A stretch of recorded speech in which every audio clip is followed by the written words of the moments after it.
Hi, ഇന്ന് നമുക്ക് next approach നോക്കാം.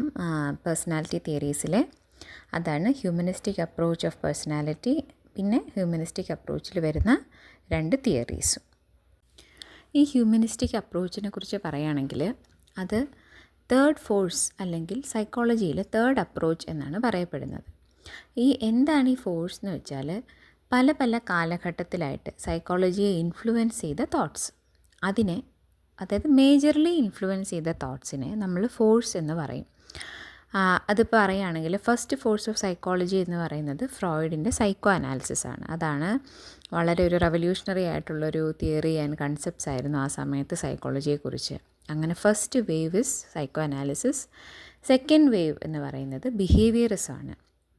സ്കിന്നർ, പാവ്ലോവ് ഒക്കെ കൊണ്ടുവന്ന ബിഹേവിയറിസം എന്ന് പറഞ്ഞാൽ ഒരു വ്യക്തിയുടെ ബിഹേവിയർ എൻവയൺമെൻറ്റിലുള്ള ഒരു സ്റ്റിമുലൈയെ ഡിപ്പെൻഡ് ചെയ്താണ് ഇരിക്കുന്നത്. അങ്ങനെയാണ് നമുക്ക് കണ്ടീഷൻ ചെയ്യാൻ പറ്റും എന്നൊക്കെ പാവ്ലോവും സ്കിന്നറും പറഞ്ഞു. പിന്നെ നമുക്ക് ആ ബിഹേവിയർ സ്ട്രെങ്തൻ ചെയ്യണമെങ്കിൽ നമുക്ക് റിവാർഡ് കൊടുക്കാം, ബിഹേവിയർ സ്റ്റോപ്പ് ചെയ്യണമെങ്കിൽ പണിഷ്മെൻറ്റ് കൊടുക്കാം. അങ്ങനത്തെ കൺസെപ്റ്റ്സാണ് സെക്കൻഡ് വേവ് ബിഹേവിയറിസത്തിൽ പറയുന്നത്. ഇനി അതിനെയും കഴിഞ്ഞ് വന്ന തേർഡ് വേവ് ആണ് ഹ്യൂമനിസ്റ്റിക് അപ്രോച്ച്. ഹ്യൂമനിസ്റ്റിക് അപ്രോച്ച് എന്ന് പറയുന്നത് സൈക്കോ അനാലിസിസും ബിഹേവിയറിസം ഒരു പെസിമിസ്റ്റിക് അപ്രോച്ചാണ് സൈക്കോളജിയോട് ഫോളോ ചെയ്തത് എന്നായിരുന്നു ഹ്യൂമനിസ്റ്റുകളുടെ വാദം. അതായത് ഡിസീസ്ഡ് ആയിട്ടുള്ള ആൾക്കാർ അല്ലെങ്കിൽ അബ്നോർമൽ പേഴ്സണാലിറ്റീസിനെയാണ് അവർ കൂടുതൽ പഠിച്ചത് എന്നാണ് ഹ്യൂമനിസ്റ്റുകൾ പറയുന്നത്. അപ്പോൾ ഏറ്റവും ഫേമസ് ആയിട്ട് ഹ്യൂമനിസം എന്ന് പറയുമ്പോൾ തന്നെ, അല്ലെങ്കിൽ ഹ്യൂമനിസ്റ്റിക് സൈക്കോളജി എന്ന് പറയുമ്പോൾ തന്നെ നമ്മുടെ മൈൻഡിൽ രണ്ട് പേരാണ് ഏറ്റവും ആദ്യം വരേണ്ടത്. അതാണ് എബ്രഹാം മാസ്ലോവും കാൾ റോജേഴ്സും. അവരാണ് ഹ്യൂമനിസ്റ്റിക് അപ്രോച്ചിൻ്റെ വക്താക്കൾ. അപ്പോൾ ഇവർ രണ്ടുപേരും വിചാരിച്ചത് അല്ലെങ്കിൽ കൺസിഡർ ചെയ്തിരുന്നത് ഹ്യൂമൻ ബീങ്സ് അവർ ഇന്നേറ്റ്ലി വളരെ ഗുഡായിട്ടുള്ള ആൾക്കാരാണ്.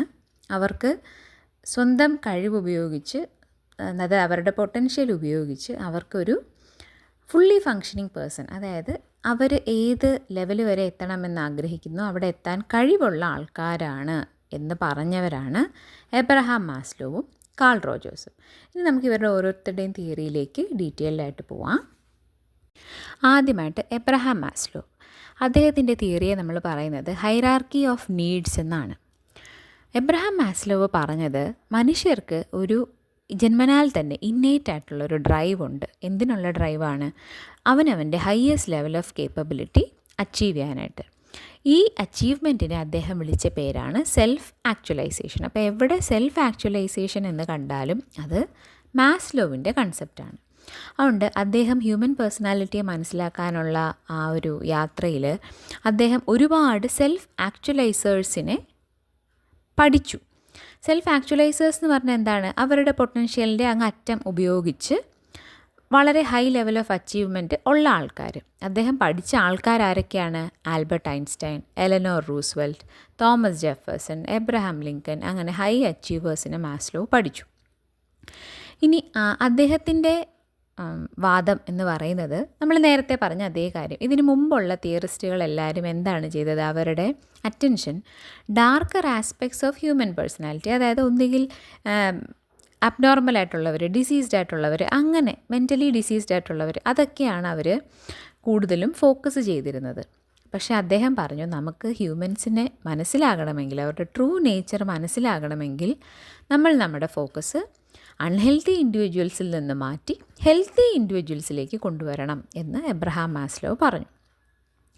അങ്ങനെ അദ്ദേഹം ഈ ഹൈറാർക്കി ഓഫ് നീഡ്സ് കൊണ്ടുവന്നു. അതിൽ 5 ടൈപ്സ് ഓഫ് നീഡ്സ് ആണ് പറയുന്നത്.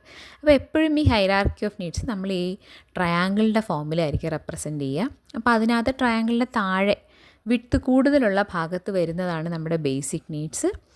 ഇതിൽ ബേസിക് നീഡ്സ് സാറ്റിസ്ഫൈ ചെയ്താൽ മാത്രമേ അതിന് മുകളിലോട്ടുള്ളൂ. സ്റ്റെപ്പ് ബൈ സ്റ്റെപ്പായിട്ടാണ് പോകുന്നത്. ഫോർ എക്സാമ്പിൾ, അതിലെ ഫസ്റ്റ് നീഡ് ട്രയാങ്കിളിൻ്റെ ഏറ്റവും ബേസിൽ നമ്മൾ നോക്കുകയാണെങ്കിൽ കാണാം ഫിസിയോളജിക്കൽ നീഡ്സ്. അതെന്ന് പറയുന്നത് നമ്മുടെ ബ്രീതിങ്, ഫുഡ്, വാട്ടർ, നമുക്ക് സർവൈവ് ചെയ്യാൻ എന്തൊക്കെ വേണോ അത് ഫിസിയോളജിക്കൽ നീഡ്സ്. അപ്പം എപ്പോഴാണോ നമ്മുടെ ഫിസിയോളജിക്കൽ നീഡ്സ് മീറ്റ് ആവുന്നത് അപ്പോൾ മാത്രമേ നമ്മൾ സേഫ്റ്റി ആൻഡ് സെക്യൂരിറ്റിയെ പറ്റി ചിന്തിക്കുകയുള്ളൂ. കാരണം നമ്മുടെ ജീവൻ നിലനിന്നാൽ മാത്രമല്ലേ നമുക്ക് സേഫായിട്ട് ജീവിക്കേണ്ട കാര്യമുള്ളൂ. അങ്ങനെ അപ്പോൾ first needs is physiological. Second need safety and security, അതായത് നമുക്ക് ആരോഗ്യം, സർവൈവ് ചെയ്യാനായിട്ടൊരു ജോലി, പിന്നെ പ്രോപ്പർട്ടി താമസിക്കാനായിട്ട്, പിന്നെ ഒരു കുടുംബം. അതൊക്കെയാണ് സേഫ്റ്റി ആൻഡ് സെക്യൂരിറ്റി. ഇപ്പം നമ്മൾ ഫിസിയോളജിക്കൽ നീഡ്സ് സാറ്റിസ്ഫൈ ചെയ്തു, നമ്മൾ സേഫാണ്. പിന്നെ നമുക്ക് വേണ്ടുന്നതാണ് ലവ് ആൻഡ് ബിലോങ്ങിങ്. അതായത് നമുക്ക് കുറച്ച് കൂട്ടുകാർ വേണം, ലവിങ് ഫാമിലി വേണം, ഇൻറ്റിമസി, കണക്ഷൻ, ഇതെല്ലാം വേണം. ബിലോങ്ങിങ്നെസ് നീഡ്സ് കഴിഞ്ഞ് വരുന്നതാണ് സെൽഫ് എസ്റ്റീം നീഡ്സ്. അതായത് നമുക്ക് നമ്മളിൽ തന്നെ ഒരു കോൺഫിഡൻസ്, നമ്മുടെ കൊച്ചു കൊച്ചു അച്ചീവ്മെൻറ്റ്സ്, അങ്ങനെ നീഡ് ടു ബി യുണീക്ക്, അതായത് നമ്മളുടേതായിട്ടുള്ളൊരു ഐഡൻറ്റിറ്റി ഉണ്ടാക്കുക. അതൊക്കെയാണ് സെൽഫ് എസ്റ്റീം നീഡ്സ്. ഈ 4 നീഡും സാറ്റിസ്ഫൈ ചെയ്താൽ മാത്രമേ നമ്മൾ നെക്സ്റ്റ് ഒരു നീഡിലേക്ക് പോകുള്ളൂ. അതാണ് സെൽഫ് ആക്ച്വലൈസേഷൻ. അതാണ് നമ്മുടെ മാക്സിമൈസ്ഡ് പൊട്ടൻഷ്യൽ ഉപയോഗിച്ച്, അതായത് നമ്മുടെ പൊട്ടൻഷ്യലിൻ്റെ മാക്സിമം നമ്മൾ യൂസ് ചെയ്ത് എത്തിപ്പെടുന്ന ഒരു അവസ്ഥ. അപ്പോൾ സെൽഫ് ആക്ച്വലൈസേഷനാണ് ഒരു വ്യക്തിയുടെ എയിം ലൈഫിൽ എന്നാണ് മാസ്ലോവ് പറഞ്ഞത്. ഇനി നമ്മൾ ആ ട്രയാങ്കിളിൽ കണ്ടതുപോലെ തന്നെ ആദ്യത്തെ 4 needs, physiological, safety, belongingness, self esteem, ഈ 4 നീഡ്സിനെ അദ്ദേഹം പറഞ്ഞതാണ് ഡെഫിഷ്യൻസി നീഡ്സ്. ഇനി അതിൻ്റെ മുകളിലുള്ള ടോപ്പ് ഓഫ് ദ പിരമിഡുള്ള നീഡിനെ, അതായത് സെൽഫ് ആക്ച്വലൈസേഷൻ നീഡിനെ അദ്ദേഹം പറഞ്ഞതാണ് ഗ്രോത്ത് നീഡ്. അതായത് ഗ്രോത്ത് നീഡ് എന്ന് പറയുന്നത് അത് എന്തിൻ്റെങ്കിലും കുറവിൽ നിന്ന് വരുന്നതല്ല, പക്ഷേ ഒരാൾക്ക് കൂടുതൽ ഇമ്പ്രൂവ് ചെയ്യാനുള്ള ഒരു ആഗ്രഹം, ഒരു ഡിസയറിൽ നിന്ന് വരുന്നതായതുകൊണ്ടാണ് അതിന്, അതായത് which signifies a person's growth as an individual. അതുകൊണ്ടാണ് അതിന് ഗ്രോത്ത് നീഡ് എന്ന് പറയുന്നത്. ഡെഫിഷ്യൻസി നീഡ് എന്ന് പറയുന്നത് നമുക്ക് അൺപ്ലസൻ്റ് ആണ് ആ നീഡ്സ് സാറ്റിസ്ഫൈ ചെയ്തില്ലെങ്കിൽ അല്ലേ ഒരാളുടെ ലൈഫ് എന്ന് പറയുന്നത്. ഫിസിയോളജിക്കൽ നീഡ്സ് സാറ്റിസ്ഫൈ ചെയ്തില്ല എന്നുണ്ടെങ്കിൽ അയാൾക്ക് ഫുഡില്ല, വാട്ടറില്ല, ബേസിക് നീഡ്സ് ഇല്ല. സേഫ്റ്റി നീഡ്സ് സാറ്റിസ്ഫൈ ആയിട്ടില്ല എന്നുണ്ടെങ്കിൽ എപ്പോഴും ഒരു ടെറിഫൈഡ് ഫീലിംഗ് ആയിരിക്കും. അപ്പോൾ എന്തിൻ്റെയൊക്കെ ഒരു ലാക്കാണ് ആദ്യത്തെ 4 നീഡും സൂചിപ്പിക്കുന്നത്. അതുകൊണ്ട് അതിന് ഡെഫിഷ്യൻസി നീഡെന്നും സെൽഫ് ആക്ച്വലൈസേഷൻ നീഡിനെ അദ്ദേഹം ഗ്രോത്ത് നീഡ് എന്നും ക്ലാസിഫൈ ചെയ്തിട്ടുണ്ട്. അടുത്ത ഹ്യൂമനിസ്റ്റിക് സൈക്കോളജിസ്റ്റാണ് കാൾ റോജർ. കാൾ റോജർ എന്ന് പറയുന്നത് മാസ്ലോവിൻ്റെ കൊളീഗായിരുന്നു. അദ്ദേഹം ഒരു കൗൺസിലിംഗ് സൈക്കോളജിസ്റ്റ് കൂടിയായിരുന്നു. അദ്ദേഹം പഠിച്ചത് അദ്ദേഹത്തിൻ്റെ ക്ലയൻസിനെയാണ്. ഇനി എബ്രഹാം മാസ്ലോവും കാൾ റോജറും ഹ്യൂമൻസിനെ ഗുഡ് ഇൻഡിവിജ്വൽസ് ആയിട്ടാണ് കണ്ടത്. ഹ്യൂമൻസിൻ്റെ ബിഹേവിയർ എപ്പോഴും ഗോൾ ഡയറക്റ്റഡ്, ഒരു ലക്ഷ്യത്തിലേക്ക് എത്താനുള്ള ഒരു ലക്ഷ്യം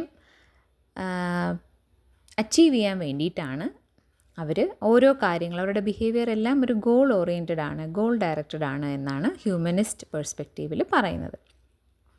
ഇനി കാൾ റോജറിൻ്റെ ഏറ്റവും ഇമ്പോർട്ടൻ്റ് ആയിട്ടുള്ള കൺസെപ്റ്റാണ് സെൽഫ്, ഐഡിയ ഓഫ് സെൽഫ്. അപ്പോൾ അദ്ദേഹം പറഞ്ഞത്, അദ്ദേഹത്തിൻ്റെ തിയറി എന്നുള്ളത് ഈ കൺസെപ്റ്റ് ഓഫ് സെൽഫിനെ ബേസ് ചെയ്ത് തന്നെയാണ്. കാൾ റോജേഴ്സ് പറഞ്ഞതനുസരിച്ച് ഒരു വ്യക്തിക്ക് 2 ടൈപ്പ് ഓഫ് സെൽഫ് ഉണ്ട്. ഒന്ന് ഐഡിയൽ, ഒന്ന് റിയൽ. ഐഡിയൽ സെൽഫ് എന്ന് പറഞ്ഞാൽ എന്താണ്? നമ്മൾ ആരായി തീരണം അല്ലെങ്കിൽ നമ്മൾ എങ്ങനെ ആയിരിക്കണം എന്നാണോ നമ്മൾ മനസ്സിൽ കാണുന്നത്. അതായത് നമ്മുടെ കൺസെപ്റ്റിൽ വളരെ പെർഫെക്റ്റ് ആയിട്ടുള്ളൊരു വ്യക്തി, നമ്മൾ എങ്ങനെ ആയിരിക്കണം എന്നുള്ള നമ്മുടെ ഇമേജാണ് ഐഡിയൽ സെൽഫ്. റിയൽ സെൽഫ് എന്ന് പറയുന്നത് നമ്മളിപ്പോഴെങ്ങനെയാണോ, വാട്ട് വി റിയലി ആർ, അതാണ് നമ്മുടെ റിയൽ സെൽഫ്. കാൾ റോജേഴ്സ് പറഞ്ഞു, ഇപ്പോൾ ഈ നമ്മുടെ ഐഡിയൽ സെൽഫും റിയൽ സെൽഫും നമ്മൾ ആകണം എന്ന് ആഗ്രഹിക്കുന്നു, നമ്മൾ ആരാണോ ഇത് തമ്മിൽ ഒരു മാച്ചിങ് ഉണ്ടെങ്കിൽ, അതായത് നമ്മളിപ്പോൾ ആരാവണം എന്ന് വിചാരിക്കുന്നു അങ്ങോട്ടേക്ക് നമ്മൾ എത്തിയിട്ടില്ല, എന്നാലും നമ്മുടെ പ്രയത്നം ആ ഒരു ട്രാക്കിലാണ്, അത് തമ്മിലൊരു കോൺഗ്രുവൻസ് എന്നുള്ള വാക്കാണ് അദ്ദേഹം യൂസ് ചെയ്തത്. തമ്മിലൊരു കോൺഗ്രുവൻസ് ഇൻ ലൈൻ ആണെന്നുണ്ടെങ്കിൽ ഒരാൾ വളരെ ഹാപ്പി ആയിരിക്കും. ഈ ഫുള്ളി നമ്മൾ സെൽഫ് ആക്ച്വലൈസേഷൻ എന്ന് മാസ്ലോവ് പറഞ്ഞതിന് കാൾ റോജേഴ്സ് ഉപയോഗിച്ച വാക്ക് ഫുള്ളി ഫങ്ഷനിങ് പേഴ്സൺ എന്നാണ്. അപ്പോൾ ഇദ്ദേഹം പറഞ്ഞതനുസരിച്ച് ഐഡിയൽ സെൽഫും റിയൽ സെൽഫും തമ്മിലൊരു കോൺഗ്രുവൻസ് ഉണ്ടെങ്കിൽ ഒരാൾ ഫുള്ളി ഫങ്ഷനിങ് പേഴ്സൺ ആയിരിക്കും, അല്ലെങ്കിൽ അതിലേക്കുള്ള യാത്രയിലായിരിക്കും. ഇനി നമുക്ക് വളരെ പെർഫെക്റ്റ് ആവണം എന്നാണ് ആഗ്രഹം, എന്നാൽ നമ്മൾ അതിനു വേണ്ടി ഒരു എഫേർട്ടും ഇടുന്നില്ല റിയലി എങ്കിൽ നമ്മളുടെ റിയൽ സെൽഫും ഐഡിയൽ സെൽഫും തമ്മിൽ കോൺഗ്രുവൻസ് ഇല്ല, ഇൻകോൺഗ്രുവൻസ് ആണുള്ളത്. അപ്പോൾ എന്ത് പറ്റും? അദ്ദേഹം ആ ഒരു വ്യക്തി ഒരു state of anxiety and stress, അയ്യോ എത്തുന്നില്ലല്ലോ, എത്തിപ്പെടാൻ പറ്റുന്നില്ലല്ലോ എന്നുള്ളൊരു ആങ്സൈറ്റിയിലും സ്ട്രെസ്സിലും എത്തിപ്പെടും. അവർക്കൊരു ഫുള്ളി ഫങ്ഷനിങ് പേഴ്സൺ ആവാൻ സാധിക്കുകയുമില്ല. ഇനി ഇദ്ദേഹം പറഞ്ഞു, എൻവയൺമെൻറ്റിനും ഒരു റോളുണ്ട് നമ്മുടെ ബിഹേവിയറിനെ ഷേപ്പ് ചെയ്യുന്നതിൽ. ഇനി അദ്ദേഹത്തിൻ്റെ ഒരു 3-4 കൺസെപ്റ്റ് അതിലേക്ക് വരുന്നതിന് മുമ്പ് അതിൽ ജസ്റ്റ് ഒരു ഇൻട്രോ പോലെ പറയാം. ആ എൻവയൺമെൻറ്റ് നമ്മുടെ ബിഹേവിയർ ഷേപ്പ് ചെയ്യാൻ സഹായിക്കുന്നു എന്ന് പറയുന്നതിൽ ഒരു വ്യക്തിക്ക് അൺകണ്ടീഷണൽ പോസിറ്റീവ് റിഗാർഡ് കിട്ടുകയാണെങ്കിൽ അദ്ദേഹത്തിന് ട്രൂ വർത്ത് അദ്ദേഹത്തിന് വാല്യൂ ചെയ്യാൻ പറ്റും. സെൽഫ് ആക്ച്വലൈസേഷൻ, അതായത് ഫുള്ളി ഫങ്ഷനിങ് പേഴ്സണായിട്ട് മാറാൻ പറ്റും. എന്താണ് ഈ അൺകണ്ടീഷണൽ പോസിറ്റീവ് റിഗാർഡ്? അതെന്ന് പറയുന്നത് സ്വയം നമ്മളെക്കുറിച്ച് മറ്റുള്ളവർ ആക്സെപ്റ്റ് ചെയ്യുന്നതാണ്, വിത്തൗട്ട് എനി കണ്ടീഷൻ. നമ്മൾ എങ്ങനെയാണോ അങ്ങനെ തന്നെയുള്ള ആക്സെപ്റ്റൻസിനെയാണ് അൺകണ്ടീഷണൽ പോസിറ്റീവ് റിഗാർഡ് എന്ന് പറയുന്നത്. അപ്പോൾ ഇതാണ് കാൾ റോജേഴ്സിൻ്റെ തിയറിയിൽ മെയിനായിട്ട് പറയുന്നത്. അദ്ദേഹത്തിൻ്റെ ഫോക്കസ് സെൽഫിലായിരുന്നു. 2 ടൈപ്പ് സെൽഫ്, ഐഡിയൽ സെൽഫും റിയൽ സെൽഫും. തമ്മിൽ കോൺഗ്രുവൻസ് ആണെങ്കിൽ നമ്മൾ എങ്ങോട്ടെത്തുന്നു? ഫുള്ളി ഫങ്ഷനിങ് പേഴ്സൺ ആയി മാറുന്നു. കോൺഗ്രുവൻസ് ഇല്ല എന്നുണ്ടെങ്കിൽ നമ്മളൊരു സ്റ്റേറ്റ് ഓഫ് ആങ്സൈറ്റിയിലും സ്ട്രെസ്സിലും പെടുന്നു. ഇനി അദ്ദേഹത്തിൻ്റെ ഇമ്പോർട്ടൻറ്റ് കൺസെപ്റ്റ്സ്, അതിൽ അൺകണ്ടീഷണൽ പോസിറ്റീവ് റിഗാർഡ് നമ്മൾ പറഞ്ഞു അല്ലേ. വിത്തൗട്ട് കണ്ടീഷൻസ് ഒരാളിനെക്കുറിച്ച് നമ്മൾ പോസിറ്റീവ്ലി മാത്രം കരുതുന്നതിനെയാണ് അൺകണ്ടീഷണൽ പോസിറ്റീവ് റിഗാർഡ്. അതായത് ഞാൻ ഈ പറയുന്ന പോലെ ചെയ്താൽ നിങ്ങളെ ഞാൻ പോസിറ്റീവായി കാണും, അല്ലെങ്കിൽ നിങ്ങൾക്ക് വേണ്ടുന്നത് ഞാൻ ചെയ്തു തരും എന്നുള്ളതല്ല. ഒരു വ്യക്തി എങ്ങനെയാണോ അയാളെ അങ്ങനെ തന്നെ ആക്സെപ്റ്റ് ചെയ്യുന്നത്. ഇനി പോസിറ്റീവ് സെൽഫ് റിഗാർഡ് എന്ന് പറഞ്ഞാൽ ഇതുമാതിരി തന്നെ നമ്മളെ തന്നെ ആക്സെപ്റ്റ് ചെയ്യുന്നത് വിത്തൗട്ട് കണ്ടീഷൻസ്. ഞാൻ ഇന്ന് ഈ ഒരു കാര്യം ചെയ്യണമെന്ന് വിചാരിച്ചു, പക്ഷേ എനിക്കിന്നത് ചെയ്യാൻ പറ്റിയില്ല, അപ്പം ഞാൻ മോശമാണ്, അങ്ങനെ വിചാരിക്കുന്നതിന് പകരം നമ്മളെ തന്നെ വിത്തൗട്ട് കണ്ടീഷൻസ് ഞാൻ ശ്രമിച്ചാൽ എനിക്ക് പറ്റും എന്ന് കരുതുന്ന ഒരു രീതിയാണ് പോസിറ്റീവ് സെൽഫ് റിഗാർഡ് എന്ന് പറയുന്നത്. ഇനി ഇൻകോൺഗ്രുവൻസ് എന്ന് പറയുന്നത് നമ്മൾ നേരത്തെ പറഞ്ഞു അല്ലേ, നമ്മുടെ റിയൽ സെൽഫും ഐഡിയൽ സെൽഫും തമ്മിൽ മാച്ച് ഇല്ലാതിരിക്കുന്നത്, അതിനെയാണ് ഇൻകോൺഗ്രുവൻസ് എന്ന് പറയുന്നത്. ഫുള്ളി ഫങ്ഷനിങ് പേഴ്സൺ, അത് എങ്ങനത്തെ പേഴ്സണാണ്? കാൾ റോജേഴ്സിൻ്റെ അഭിപ്രായത്തിൽ ഫുള്ളി ഫങ്ഷനിങ് പേഴ്സൺ എന്ന് പറയുന്നത് അവരവരുടെ പൊട്ടൻഷ്യൽ ഫുള്ളായിട്ട് യൂട്ടിലൈസ് ചെയ്യുകയും ഐഡിയൽ സെൽഫും റിയൽ സെൽഫും തമ്മിൽ കോൺഗ്രുവൻസ് ഉണ്ടാക്കാൻ വർക്ക് ചെയ്യുകയും ചെയ്യുന്ന ഒരാളാണ് ഫുള്ളി ഫങ്ഷനിങ് പേഴ്സൺ. ഇതാണ് അപ്പോൾ ഹ്യൂമനിസ്റ്റിക് പെർസ്പെക്റ്റീവിൻ്റെ ഒരു ഓവറോൾ വ്യൂവും പിന്നെ അതിൻ്റെ ബേസ് ചെയ്തുള്ള 2 തിയറീസ് ഓഫ് പേഴ്സണാലിറ്റി. അപ്പോൾ ഇവരുടെ 2പേരുടെയും കൺസെപ്റ്റ്സ് സിമിലർ ആണ്.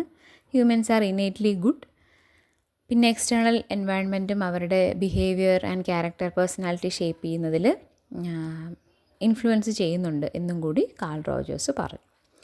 അപ്പോൾ എപ്പോഴും പറയുന്ന പോലെ തന്നെ നിങ്ങൾക്ക് വേറെ ഏതെങ്കിലും സ്പെസിഫിക് ടോപ്പിക്സ്, ഞാനിപ്പോൾ തിയറി ഓഫ് പേഴ്സണാലിറ്റി ഫോക്കസ് ചെയ്ത് തന്നെയാണ് പോകുന്നത്, അല്ലാതെ വേറെ സൈക്കോളജിയിലെ ഏതെങ്കിലും സ്പെസിഫിക് ടോപ്പിക്സ് റിലേറ്റ് ചെയ്ത് ക്ലാസ് ഇതേപോലെ വീഡിയോ ചെയ്തിടണം എന്നുണ്ടെങ്കിൽ നിങ്ങൾ കമൻറ്റ് ചെയ്യുക, അപ്പോൾ അതിനനുസരിച്ച് ചെയ്യാം.